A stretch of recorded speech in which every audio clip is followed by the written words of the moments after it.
Today, Farouk and I are going on the Coral ride. It's a training ride. It is quite windy, otherwise I would have ridden Bella again, because I rode her yesterday. I like to do 2 consecutive days with whatever I'm doing.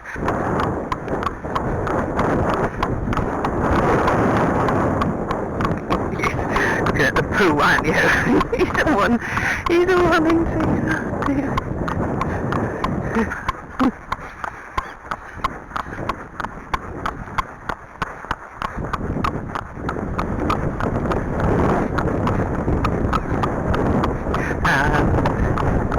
Walk.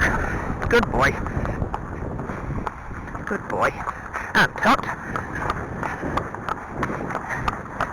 And walk on. Good boy.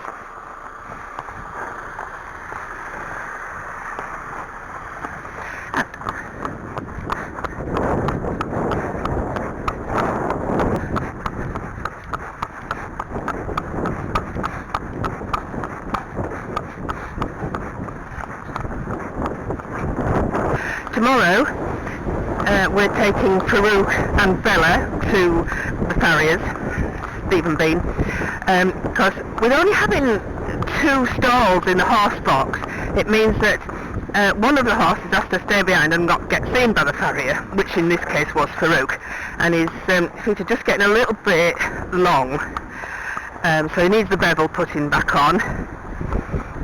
Stephen doesn't like to take too much off a barefoot horse because of the wear. It tends to make them crack more if you consistently take things, make them look pretty. So I think though he'll want to have a little bit off Farouk's, because it's been 1 day short of 13 weeks.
stand, wait, bottom over, stand, wait. So you don't want them to rush through, because that gate closed a bit then, and they would possibly catch your leg on the catch on the other side. So it's really important to make sure that your horse listens to you before you start the gate.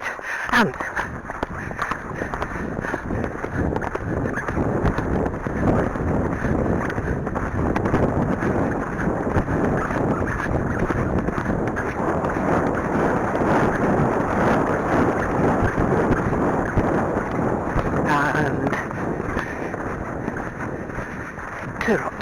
good boy, and walk.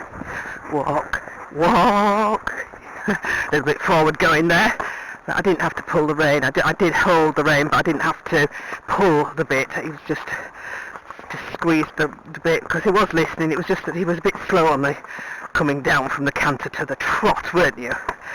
So this is a little walkway on there. You can see there's a little path when the water gets a little bit further, well, when it gets some water in. There's no water in at the moment. When it gets very full, of course, that'll do no good at all. Canter on.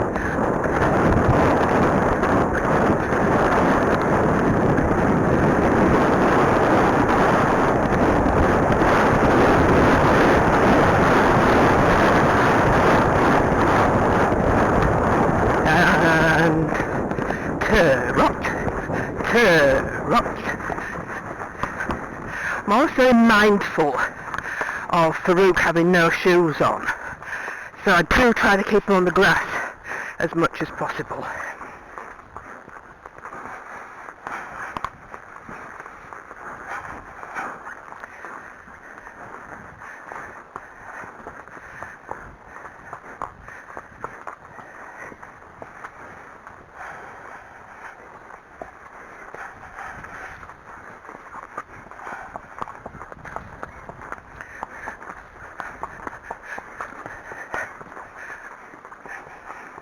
For those of you, no, because I spoke then, he thought I was going to say canter on or trot or something, didn't you?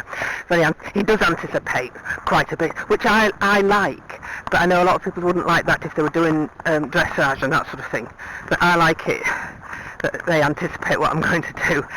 I was going to say, for those of you that are not club members, so you don't receive my newsletter, I have decided that I am going to compete Farouk in endurance.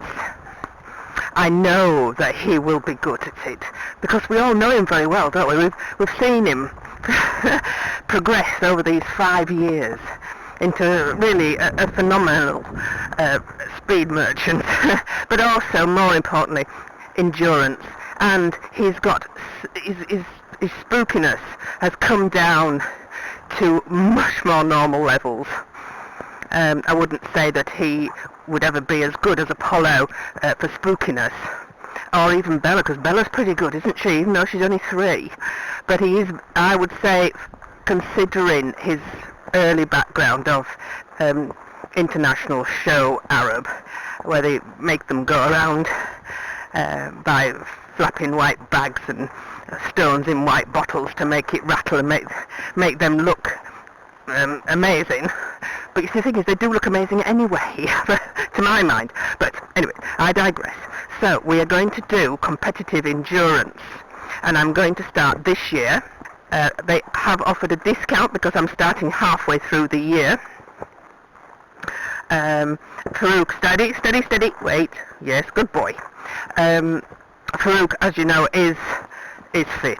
He's fit. There's no two ways about it. I know he could go and do a 30 kilometre tomorrow, but I'm now going to really start training for the 30 kilometres, because the novice, which we can enter, is between 30 and 50 kilometres. That's your novice course. And if you would listen to Kirsty explaining that it's about heart rate, it's not about speed, accuracy with trying to do your 10 kilometres, which is your optimum time for novice. So that takes a bit of working out for for people like me, because I'm thinking, well, how do I know what speed I'm doing? So it's a learning curve for me in that respect. So yes, so Farouk is now going professional. Obviously you don't get anything, I don't think you get financial reward, but you do get a rosette, and I think if you wanted to, you can go into the national championships, which means you get a cup if you come first. I'm not doing it for the financial reward, of course, but I would like to do 3 competitive rides this last half season, because that'll mean then he can go into the Open next year, and we'll be starting with a full year ahead of us, whereas we're so far behind other people in the novice that I'm just wanting to get into the next group, really. So I'm hoping that he and I can train up to do that. And I'm very fortunate that Kirsty is going to help me on our very first novice event at the Endurance. So that will be on the 23rd of July. And Chloe does crewing, which is where a person goes in the car and meets the rider and horse at a certain point and gives the rider water, the horse water, and sloshes the horse. Now, those of you who have been with me for a while knows that Farouk is dead against slosh bottles. That's one of the 2 times he's had me off when I tried to pour water down his neck. Never thought that he would react so violently to the water going down his neck and the white slosh bottle being handed up. Should have thought that, so it's not anywhere near Farouk's fault at all. I should have thought, yes, with his background, I should have thought and practiced, but I didn't. So Renz is going to crew for me, and he's going to learn from Chloe, and he will sponge Farouk, because there's no way that Farouk will be very happy with us pouring water down his neck, not without a lot of practice. And I am going to practice that, because next year it'll be a tougher course. There'll be longer courses and tougher. So it'll be better. This is my understanding from listening to people in endurance, that they think slosh bottling is a good thing to cool them down. And maybe it's because they don't sponge. Maybe it's because you have to keep going or something. I don't know, because I know Renz would be happy to wash him off with the sponge, but we have to really try and teach Farouk the slosh bottle thing. After all, he now lets me have a drink and a biscuit when we stop on our pleasure rides, which he never used to do, and he lets me look at the map, which he never used to do, because he used to be frightened of the white paper and the crinkliness of it all. But he's very good now, aren't you, Farouk? So it's possible that I can teach him the slosh bottle. This year I'm not bothered, because I don't think it's necessary. He could go and do 30 kilometres without any slosh bottling or anything like that.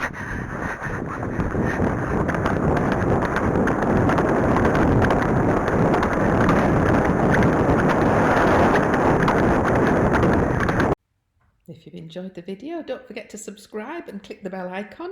We love reading the comments, we love emojis, and we'd love a thumbs up. If you would like to catch up on some of our older videos, just click on the Apollo icon, which will take you to our home page.